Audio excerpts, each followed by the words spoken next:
You good? My name is Leslie Garcia. I'm the executive pastor here at Humanity Church. I'm here with you today because Nathan is at Camp Pondo with a bunch of teenagers. I personally think I got the better deal, but whatever. We're going to continue the conversation that we started last week, which is a conversation about how we're created in the image of an intentional God, and because of that, we were created to move in intention. For the next 3 weeks, we're going to be looking at how to intentionally move toward the life that we were designed for, and how implementing structures, how many of you, that's your favorite word? Yeah, right? To support our desired outcomes can shift our lives in huge ways. This is going to be a journey into the kind of life that doesn't just survive, but actually thrives. In a world where we're constantly pulled in different directions, into chaos and distraction, we're going to be leaning into ancient practices so that we can anchor our souls to the God of the universe, right, who created us a very specific way. And together we're going to explore rhythms that God put in place so that we can have our desired outcomes and gain emotional and spiritual strength. Okay, so I want to invite you guys to build a life with intention, depth, purpose, so that together we can become the kind of people that stand steady and shine bright, okay? That's the goal. But today we're going to look at how the outcomes of our lives are not accidental. I know sometimes it feels like life is happening to us. It feels like we're victims of it and it's happening outside of our control. But the life that we are currently living is a direct result of the structures that we already have in place. We may or may not like that fact, but it is true. And you might think, I think some of you might think that you don't actually have a specific structure in place. Maybe you think like your life is more organically flowing than that. You're more, free. I'm not. But you see, that was really hard for me even to do that. Anyway. But whether you acknowledge it or not, there are structures in your life that you live by. Every one of us has some kind of structure or a rhythm that is currently in place that we're operating in. And I know some of you out there, you love structures, and some of you hate them. Right? Some of you think this is like the worst word ever. Yeah. Are you clapping? Don't clap for that. Oh my gosh. For many of us, we think that structures are the enemy of freedom, right? We see them as an inconvenient restraint on our lives. And we sometimes think that they lead us to pain and suffering. All right? But if you work in the corporate world, you probably are familiar with the kind of structure that feels like it leads you to pain and suffering, right?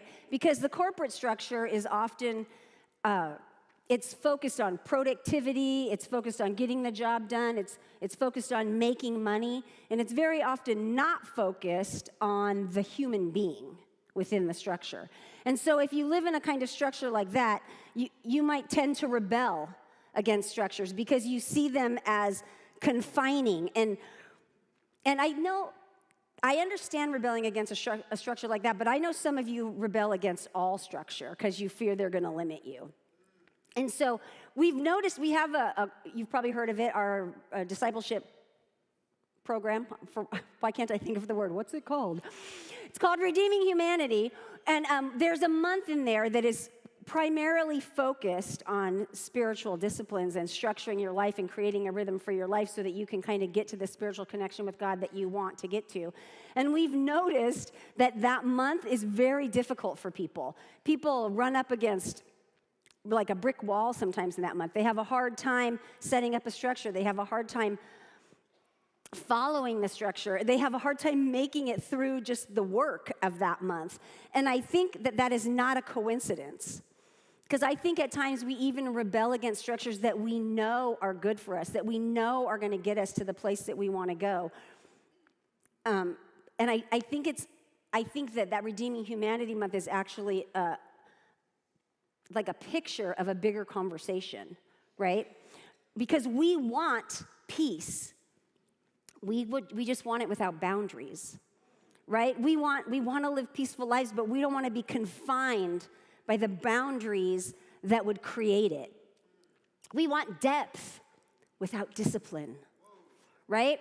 We logically know, like somewhere in our minds, we know that discipline gets you to depth. I almost said death. That'd be terrible. Depth. But in a lot of areas of our life, we just resist the discipline of it, right? We want freedom without form. But freedom actually needs form to thrive. And we want spiritual strength without rhythm. But the rhythm of spiritual disciplines actually gets us to the strength that we desire. And we want these things, but we resist the thing that can provide them. And we tend to resist structures for a few reasons, some of them emotional, psychological, social, maybe. We resist them because structure can feel like a loss of freedom. When we've set up a structure, it implies rules, it implies limits, boundaries, expectations, and our brains can feel like that's a loss of control, so we don't want to give that up, right? And so structure also, it exposes effort and accountability, because if you name something, if you say you're going to do it, it implies rhythms, schedules, routines, right? And once you say that, it's harder to avoid it, and it's harder to postpone it, because now when you don't do it, it feels like you're failing. It feels like you've missed it, right? Structure, we don't, like the uncertainty of a commitment feels safer. Do you know what I'm saying? Like when things are unstructured and outcomes stay vague, you don't miss it, right? You don't miss it. It eliminates the idea that you can fail, right? And so also we resist structures because of past experiences, like the work thing I told you, like I hate that structure, right? And let's be honest, churches often fall in like a rigid structure, and so we might resist for those reasons because we feel like they can be punitive or over-controlling or things like that, and our human nature is to be like, I'm a big no thank you to that, right? Then often we resist structures because we think it kills creativity. So we love the idea that creativity just needs like this vast nothingness to happen, right? But the truth is that creativity actually thrives in structured arenas. And I think we resist, this is when I mostly resist structure, when I'm tired. Right? I'm tired, I'm overwhelmed, I'm emotionally like done. And so in that moment, structure actually feels heavier because it feels like a to-do, right? And flexibility in moments like that feels kinder, even though later it might cost us more, right? And structure, at the end of the day, it reveals our priorities, because if you put a structure in your life and you set it up, then you're saying, this is what matters to me. This is important. I want to do this. And it can bring up all kinds of feelings about that too, right? So the crazy thing is we often resist structure because it feels restrictive, but then we suffer without it because everything stays harder, noisier, and conflict comes up for us, and it's more exhausting. I think it might be useful to think of structure as a scaffolding, something that's there to hold you up and support you, instead of the cage that we sometimes think of it as. And at times, structure can feel like loss before it feels like gain, right? It can feel like you're losing something. How many of you know that you create a structure in your life, you're going to have to say no to some stuff, right? And some of it that you say no to might actually feel like good stuff, right? So we want to like keep our options open, right? Because if I keep my options open, then I'm free. I can do what I want. When the truth is that an unstructured life, it actually doesn't stay open. It just drifts from place to place. I don't know why, when I say drifts, I think of when a car drifts on the road. You know how it's supposed to go this way, but it off? Because I watched F1 the other day. And now I know everything about racing, in case you're curious. But also, we ignore the truth that every life has some kind of structure. Like, the question isn't whether you have a structure. The question is, did you choose it? Is it working? Is it producing the life you want? Because it exists, okay? I laughed when Nathan asked me to talk about structure because I love structure. I love it. I think it's amazing. I think everyone should have it, do it, be it. That's where I fall, okay? And I'm familiar with structure, and anyway, like hugely. I don't know, have any of you guys ever taken strength finders? Okay, so you know your top 5 strengths. So my top 5 strengths, I'm not gonna tell you all of them, because it's not about me, but discipline, responsibility, maximizer. So I know you guys are going, dang, those are some sexy strengths, right? Right? No, they're not. They're like so boring. And I think people hear my strengths and they're like, oh, I'm sorry.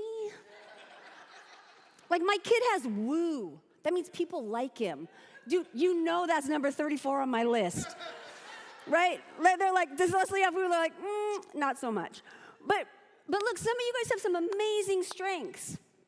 But I think that for me, my strengths help me love structure, right? I think at times, though, I feel like that the way I'm wired is viewed kind of like as a curse, or it's misunderstood as being not fun. I think sometimes I'm like all business. But I will say this, if you really needed something done in an organized and efficient manner, you should call me, because I can absolutely help you with that. Yeah, my husband will tell you, because I have, but for me, I just want to say, like, these structures for me, I mean, these gifts, these strengths for me are a gift, actually, because I do thrive in a structure, and I have, over my life, I have lived in many different structures. When I was in the corporate world, I absolutely lived within a structure to live through the day. And if any of you go to work every day, you know what I'm talking about. But in my 30s, I quit my job. I know you're like, you're over 30, Leslie? I am. It's true. I'm sorry to disappoint. But anyway, I quit my job to stay home, raise my kids, and I at some point decided to homeschool my kids. And you might think, in a situation like that, I would have a very relaxed structure. But during that season of my life, my husband worked out of state 3 to 4 weeks a month. So sometimes he was gone all month, and sometimes he was only gone 3 weeks. But during that time, I had a ridiculously structured life. Like, I got up, I had my kids ready for school every day at 9 o'clock. We did school in the same exact order every day. We did poetry, Bible, social studies, science. Then we broke at 12 o'clock for lunch. They ate lunch, and then they did math and English, while I did, every Monday, laundry. Every Tuesday, grocery shopping. Every Wednesday in the summer, we went to the beach at 9 a.m. Not at 10, people. Every Friday, I cleaned my house. But I needed that at that time to survive. You know what I'm saying? Like, I wasn't a single mom, but I was home alone all week with 2 little kids. And I think that structure actually helped me literally live. You know, Saturdays, Juan was home, he made pancakes, we ate breakfast. Sundays, we went to church and hung out with our friends. And then we did it all over again. And that's how I lived. And I do remember during that time, that structure gave me sort of like a peace and a calm about my life, because I knew, like, my house wasn't always a mess, and my kids had clean clothes and food, and I didn't have to figure out how to, like, shove those things into the day. So it did actually help me. But I do remember in the summer, I had this one really good friend who, her kids were in school, and they were off for the summer, so they were home with her. And she's like, we were talking one day, she's like, I cannot wait for these kids to go back to school. And I was like, oh, I never felt that way. But what if I did feel that way when they were with me all the time? But I do believe that having this structured life helped me not be exasperated by my own children. You know what I'm saying? So, and I know some of you hear what I just said, and you're like, that is some kind of crazy.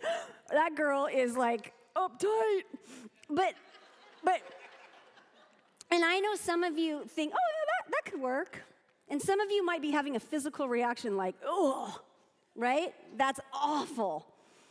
But what I'm asking, I'm not trying to say like I had it all figured out, you guys, and I was like the best stay-home homeschool mom. This is how I survived. It's how I made it. But what I'm asking you to consider is that you are living in some kind of structure, whether you designed it or whether it just happened by chance.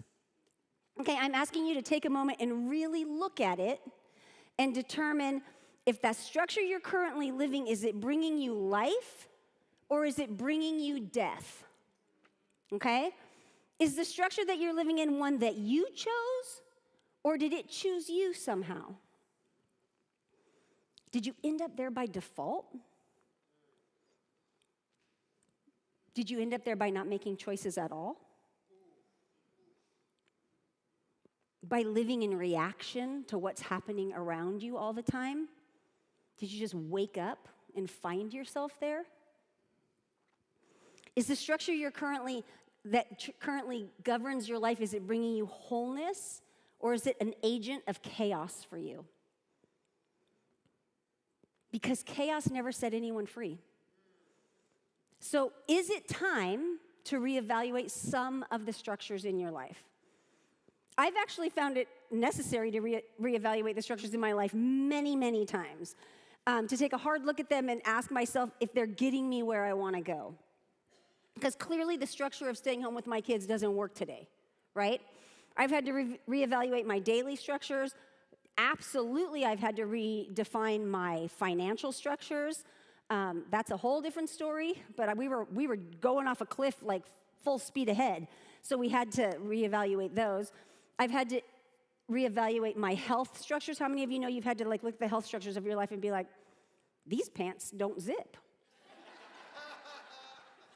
It can't be the pants' fault. You might find they don't fit and then throw them in the dryer so you can blame it on the pants, but you know it's not the pants, right? And I've definitely had to reevaluate the spiritual structures of my life to get to where I wanted to go in my spiritual relationship, right? And so, like, every time I have reevaluated a structure in my life, every time I have created a new rhythm that was more specific to where I wanted to go, I've found that over time, the new way of living produces a better outcome. Every time. And also, every single time, it's been hard. It's been a struggle to shift. It's been hard to change my way of being because it takes discipline and it takes determination, right? And let's be honest, at times we resist it because even structures that we know are going to lead to a connection and a relationship to Jesus, even the best structures that our souls actually crave, we just don't want to do it, right? I don't know, it's hard, right? And at times I think, especially when we're talking about spiritual structures, we're like, I'll just settle for the knowledge of Jesus, right? I'll settle for knowing who God is, right? I experience God when I go on Sunday. That's good. I really like that, right? We settle for that instead of the thing that I think our souls actually long for, which is experiencing Him every single day, being connected, waking up, and knowing the God of the universe is speaking to you, knowing He hears you. We settle for knowledge when we can have interaction, right? Every day, when that is actually available. I think about if I only connected with my husband once a week. I mean, like for an hour, and I really enjoyed it. Like it was like the best hour of my week, right? And I believe He existed because I see Him from time to time, right? But I never communed with Him. I never was in step with him. Would I really experience him? And if you know my husband, there's a lot to experience, right? Right? Would I ever be able to say that my soul knows him if I didn't spend time with him, right? Or would I have settled because it's too hard to schedule time? And I don't know if you guys know how hard it is to have a real conversation, but it's hard, right?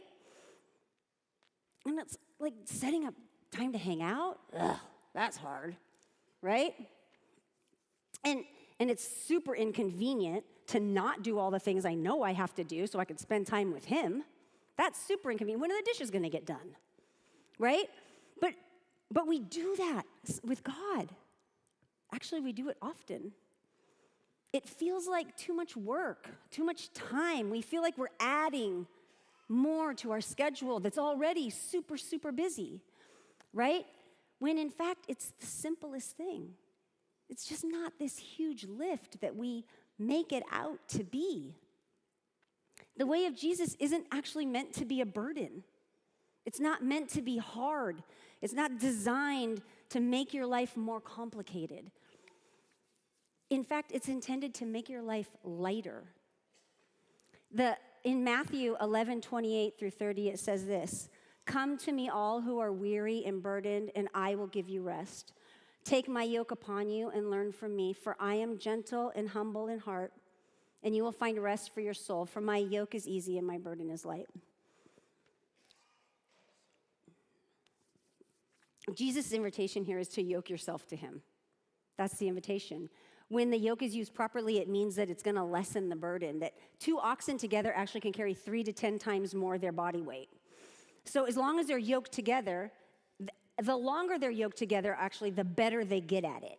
So they learn over time. So Jesus is saying, yoke yourself to me, only me, nobody else. He's saying, put on a structure that connects you to me. Let me carry the weight of your life with you so that you don't have to do it alone. And over time, it will get easier.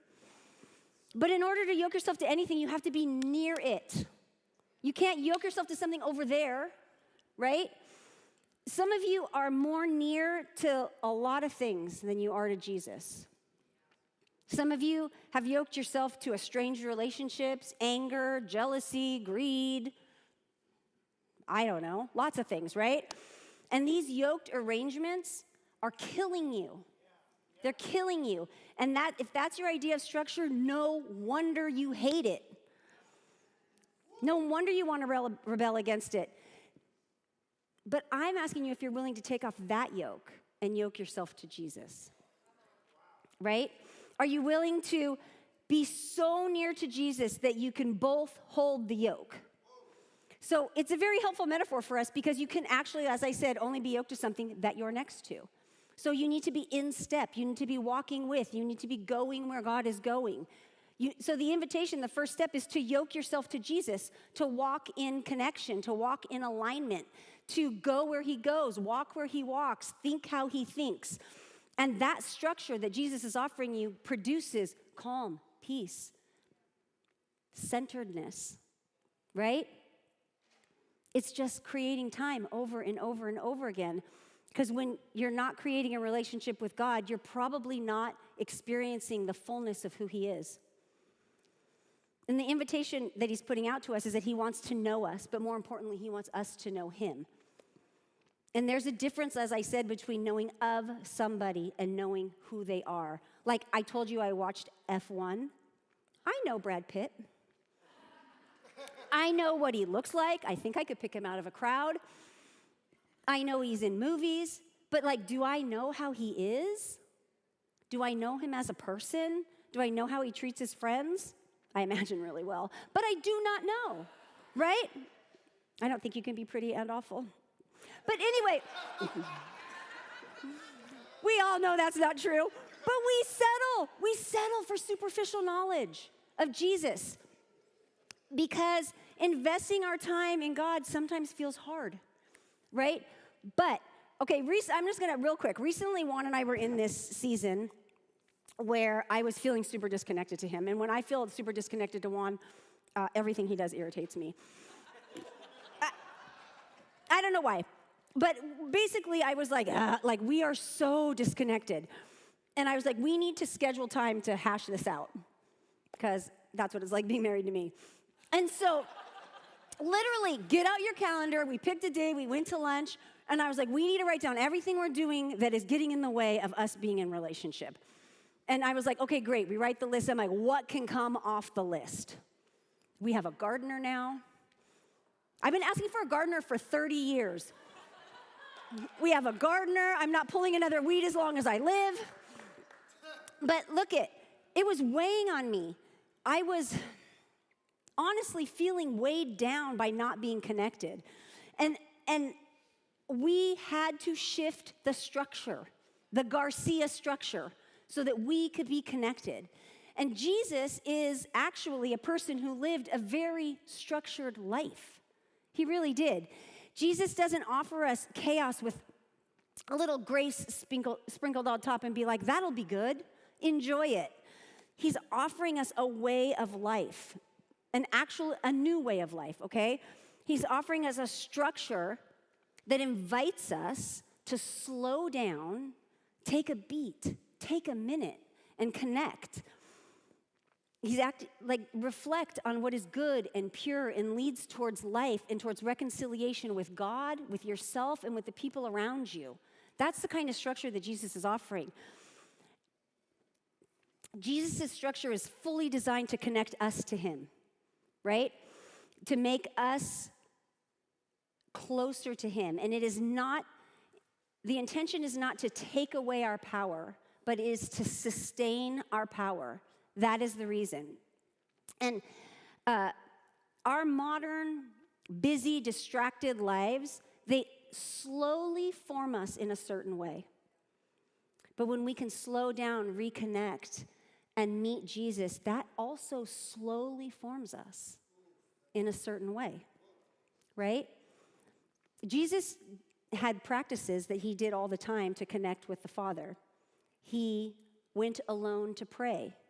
In the book of Luke, it tells us that Jesus often withdrew to lonely places to pray. He ordered his days around the Father. In the book of John, it tells us that the Son can do nothing by himself. He can only do what he sees the Father doing. If you read the scriptures, he practiced solitude. He was in the scripture all the time. He practiced Sabbath, which is taking a day, right? And he was with community. These are things, rhythms that Jesus himself lived in. And he lived within the rhythms, not in reaction to the life that he was living, right? And I want to read this one verse to you in John because it tells us a lot about how to be connected to Jesus. It says in John 15:4-7, remain in me as I also remain in you. No branch can bear fruit by itself. It must remain in the vine. Neither can you bear fruit unless you remain in me. I am the vine, you are the branches. If you remain in me and I in you, you will bear much fruit. Apart from me, you can do nothing, much like Jesus. If you do not remain in me, you are like a branch that is thrown away and withers. Such branches are picked up, thrown into the fire, and burned. If you remain in me and my words remain in you, ask whatever you wish and it'll be done for you. So these verses are actually Jesus speaking to his disciples. And he's teaching us that spiritual life and growth come from staying connected. He says, remain in me. Basically, it's like, look, if you want to have a spiritual life, you must be connected. Fruit only grows off branches that are connected. We can see that on trees, on grapevines. If it's not connected, it ain't growing any fruit, right? Apart from me, when we disconnect from Jesus, you can do nothing. He doesn't even mince words. He's not like, you could do a few things. Sorry, folks, nothing. We have to be connected to Jesus. That really is the way we get to the place we want to go. And he ends with this.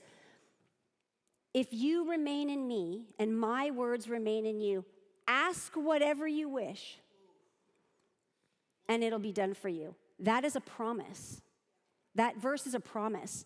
When we stay connected to Jesus, when we walk the way he guides us, when we go where he goes, our prayers become powerful, our requests become powerful. Ask whatever you wish. It's the connection, you guys. The connection, you'll notice it is not part of the plan. It is the whole plan of being in relationship. Be in relationship, right? Juan and I had to give a lot of things up to stay connected. I mean, we've been married 36 years. We've done that a lot of times. Give up some stuff so that we don't. My dad said once, don't get divorced and don't die. That's how you stay together. But there's a lot more to it than that. There's a lot more to it than that, right? But I want to be honest. Like, okay, when we do this, we're going to give some things up, right? I don't want to be Pollyanna up here. We're going to give some things up. We're going to give up the fantasy of unlimited choices. You're going to have to make choices about where you spend your time, how you spend your time, with whom you spend your time. You're going to have to give up the addiction, which I have this addiction, of busyness and urgency. Everything cannot be the most important thing. It just doesn't work. Something has to be the most important thing, and then everything else is less important. That's how it works, right? You're going to have to give up living by your mood and how you feel in any given moment. You're going to have to take your thoughts captive and think about where should I be? What should I be doing? You're going to have to say no to some stuff, right? Like, for instance, you're going to have to say no. If you decided to get healthy in January, we're still in January, if you made that decision, you will not be able to watch as much Netflix. It's true. You're going to have to get up and walk, right? You're going to have to say no to some things to get to the thing you want. You're going to have to give up reacting instead of deciding. You're going to have to think. What should I do? How should I do it? What is the best thing for me in this moment? And we're going to have to give up. This one to me, I love this one because it made me think. Give up the comfort of spontaneity without acknowledging the responsibility of it. Does that make sense? The other day I went to the movies, and I think that the only reason really to see a movie in the movie theater is so you could eat popcorn. I mean, let's be honest, you can see the movie at home for $20. So we went to the movies, and I was like super excited to go to the movies, and then I was like, oh my gosh, there's gonna be popcorn there. And I said to Juan, I can't have the popcorn. And he's like, yeah, that's right. And I'm like, oh. Usually my decision is, should I put M&Ms in it? But I literally had to talk myself through not having popcorn because I had to acknowledge the responsibility of that spontaneity, right? But this is what I'm talking about, right? But here's the thing, we're gonna give up things, okay? Agreed? We're gonna give up some things, but we're gonna gain some things, okay? We're gonna gain emotional steadiness. We're gonna be emotionally grounded. We're gonna gain spiritual strength. We're gonna be connected to the Father in ways that maybe we've never actually experienced before. We're gonna gain clarity of purpose. We know where we're going. We know what we're up to. And here's another one. You're gonna gain capacity for others. You know those people? The ones that you don't have capacity for? When you connect yourself to Jesus, He helps with the capacity, right? But the most important thing that you're gonna gain is you're gonna gain freedom from chaos and compulsion, okay? Because Jesus does not operate in chaos. But I know that some of you are operating in chaos. And I want you to wonder, imagine for a minute, what it would feel like to live in a space where the literal hell that happens in your life sometime is not swirling around you. What would it look like to live like that? Because structure is not gonna make your life smaller, it's gonna make your life stronger, okay? Like if you think of a river without banks, it is a swamp of muddy water. But the banks, the structure, give it power, make it move, make you able to ride the rapids, right? Yeah, okay, so as a community, last week we started engaging in 21 days of prayer and fasting. We started there because those are the training wheels, right? We're gonna do some prayer and give up some tacos or something, okay? I'm not eating till noon, so, oh my gosh. These are not the destination, okay? They're the thing that's gonna reveal the shape of our lives to us. That's what they are. These disciplines are both things Jesus engaged in. And so we're gonna do it too, because we wanna be more connected to the Father. As we go on these 21 days, we're 7 days into it, we're going to engage these practices. You might discover some things about your life. You might find some places that you're feeling disconnected or unstructured. That's what this is for, so that you can realign yourself, so that you can connect yourself to Jesus. And I encourage you to use this time, these next few days, to press into a new structure that connects you to Jesus and see what God wants to reveal to you about a specific area of your life. So the invitation this morning, it's not to try harder. It's not to do more work. It's not to add to your life. The invitation is to choose a structure of discipline that produces the life you actually want. Okay? To choose a rhythm, create a rhythm for your life that gets you to your desired destination. To set up daily structures that connect you more fully to the Father. That's the invitation of structure. Or you could totally choose to do nothing. I don't want to lie to you, that's an option. With that decision, you're going to stay on the same trajectory you're on. You're going to keep going the same way you're going, okay? It'll all stay the same. Same addictions, same confusions, same chaos, same breakdown, same broken relationships. But you can choose it. It's up to you. Same places of missing it because God's not forcing you into anything. He's not going to take you any place you don't agree. And so you get to choose today.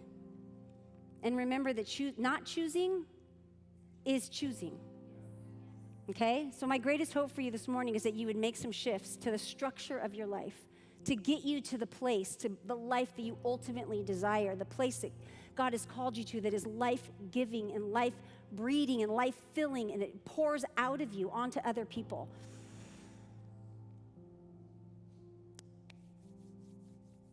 I want you to ask yourself this one question too. If someone else followed the structure of my current life, would they arrive where I want to be?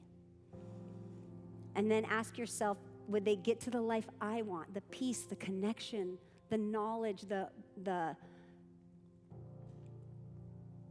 what's the word I want? Like that interaction with Jesus that you want. Would they get there on your current plan?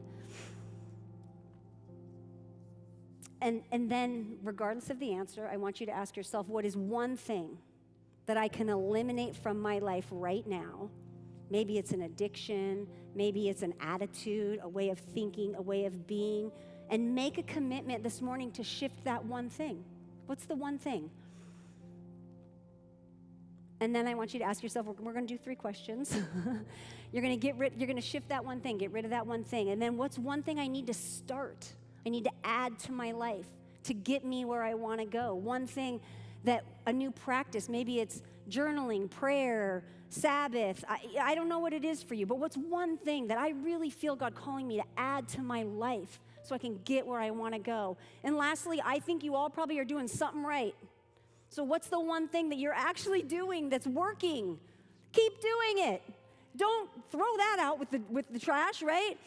Because I encourage you in these final days to let God speak to you about what's working, what's not working, where you need to shift to make it to the connection to Jesus. Because at the end of the day, great that I had my laundry done every Monday, right? Awesome for me. But what are we doing that connects us to the Father in a way that expands our life and expands the life of the people around us? And are the structures that we have in place bringing life, or are they bringing death? And the scriptures give us a lot of ways to bring life. We just got to engage it. Well, I'm going to pray for us, but then we also have baptisms today, so let me pray really quick. If you guys would close your eyes. God, I thank you that you're a God of connection and intention, that you've created us in your image. I thank you that you lay out ways for us to be connected to you that are solid and true and predictable, and that we can follow your ways and end up closer to you.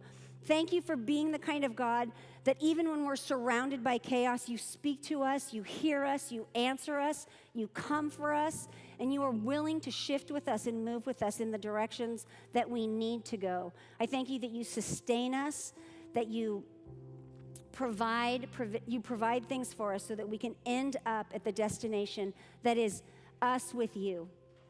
that is peaceful and calm and amazing and beautiful, and that it is because of you that we are able to live lives that are centered and beautiful. All right, amen.